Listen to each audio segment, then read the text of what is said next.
Oi pessoal, tudo bom? Eu sou José Carlos Pinto falando com vocês aqui no canal Falando com Ciência, sobre aspectos da educação, da ciência e da pesquisa que se faz no Brasil.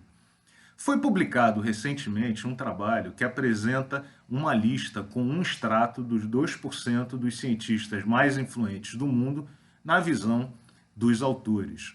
A lista contém os nomes de 600 brasileiros e por isso esse trabalho se transformou em uma peça de divulgação institucional e de propaganda por parte de várias instituições acadêmicas no Brasil que se apressaram a apresentar os seus autores da lista. Em verdade, esse trabalho trata de um tema chamado de cientometria, que é uma praga que assola a vida acadêmica nesse momento histórico e que tenta transformar currículos e feitos acadêmicos em notas e em posição de algum tipo de ranking. No caso considerado, o trabalho admite, por hipótese, que a importância de um autor está relacionada ao número de citações que esse autor recebe de seus pares quando estes publicam trabalhos científicos. Para reduzir o viés da avaliação, os autores tiveram o cuidado de eliminar as autocitações, que são citações que um autor faz a trabalhos assinados por ele mesmo no passado, o que parece fazer sentido. No entanto, a métrica proposta contém algumas pérolas, como, por exemplo, pondera o número de autores em um determinado trabalho científico, de forma que uma citação a um trabalho de 5 autores vale menos do que uma citação a um trabalho assinado por 2 autores e, de maneira ainda mais esdrúxula, pondera a posição que o autor ocupa na lista de autores, admitindo que o primeiro autor da lista vale mais do que o segundo e assim por diante. Diga-se de passagem, essa prática esdrúxula e sem qualquer fundamento tem sido também estimulada por instâncias de fomento e instituições acadêmicas no Brasil, estimulando em particular a competição entre jovens pesquisadores que trabalham em conjunto e colaboram pelas posições na lista de autoria. A métrica proposta nesse trabalho publicado, ela contém várias falhas metodológicas e eu aponto apenas algumas delas aqui para a sua consideração. Em primeiro lugar, o trabalho usa como base de dados científicos a base chamada de Scopus, criada e mantida pela editora científica Elsevier. Mas não há nada que diga que essa base é melhor do que as outras, e as bases são necessariamente diferentes. Por exemplo, há outras bases mais gerais, como a Web of Science, como o Google Scholar, de forma que, com certeza, a lista será diferente se uma outra base for usada como referência para a construção dessa mesma lista.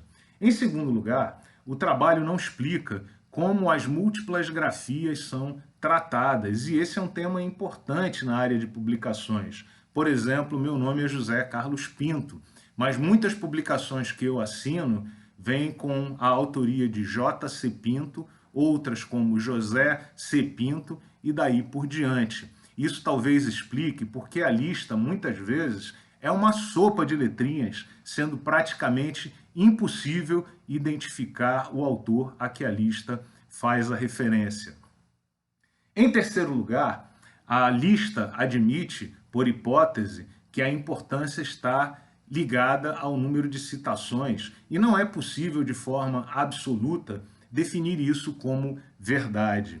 Por exemplo, na área de engenharia química, a maior parte dos técnicos e pesquisadores concordará que um trabalho que mudou a área foi a publicação do livro chamado de Fenômenos de Transporte, nos anos 1960, por Bird, Stewart e Lightfoot.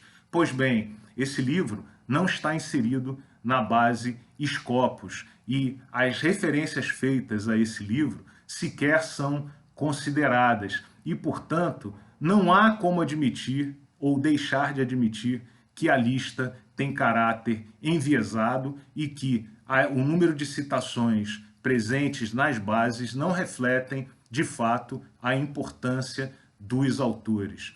Em quarto ponto, é que esse tipo de métrica tem estimulado de forma artificial a redação e a publicação de textos de revisão, que são aqueles que fazem uma espécie de resumo da área para iniciados ou para jovens pesquisadores. Embora esses textos sejam úteis, eles não contêm, de fato, nenhuma contribuição específica dos autores, que apenas descrevem o que está acontecendo naquele momento em um determinado campo do conhecimento científico. A despeito disso, esses trabalhos recebem muitas referências e, de novo, não é possível estabelecer uma relação de número de citações e importância do autor nesse caso.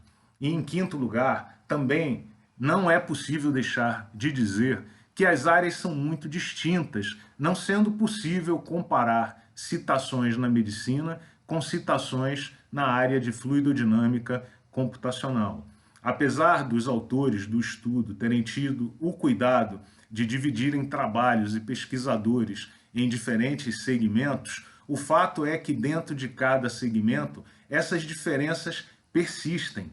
Em particular, quanto mais próximo do conhecimento fundamental, do trabalho científico básico, maior é o potencial de citações, porque todos citam aquele trabalho na cadeia de trabalhos científicos. O menor potencial de citação costuma ser os trabalhos relacionados às aplicações finais. No entanto, são eles que estão mais próximos da comunidade, da sociedade que cerca o trabalho, tema que não é sequer considerado como relevante para a construção da lista.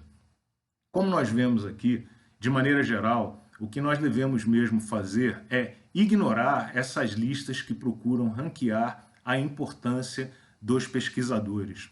A despeito disso, a lista traz dois fatos que suscitam e estimulam alguma reflexão. O primeiro deles é que os 600 nomes de brasileiros representam cerca de 0,6% do total de autores da lista. O número de brasileiros na lista é grande e ele contradiz os detratores da academia brasileira, em particular o da universidade pública, que dizem que os trabalhos brasileiros não influenciam e são pouco citados, e a lista nega isso de maneira peremptória.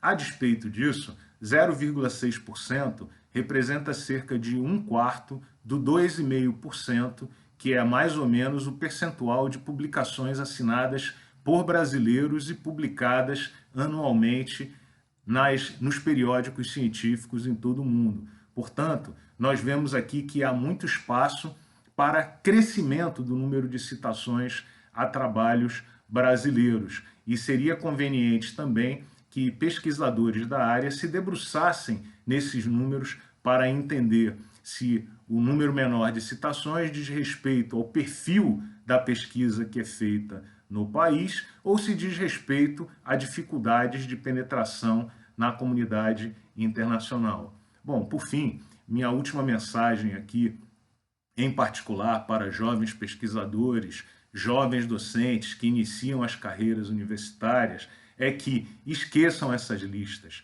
tratem do trabalho que vocês têm que fazer, cuidem da importância e da relevância dos temas que vocês estudam e falem para a comunidade em que vocês estão inseridos. Essas questões relacionadas a listas e trabalhar para ser incluído em listas não é coisa que realmente interesse o trabalho científico e a academia.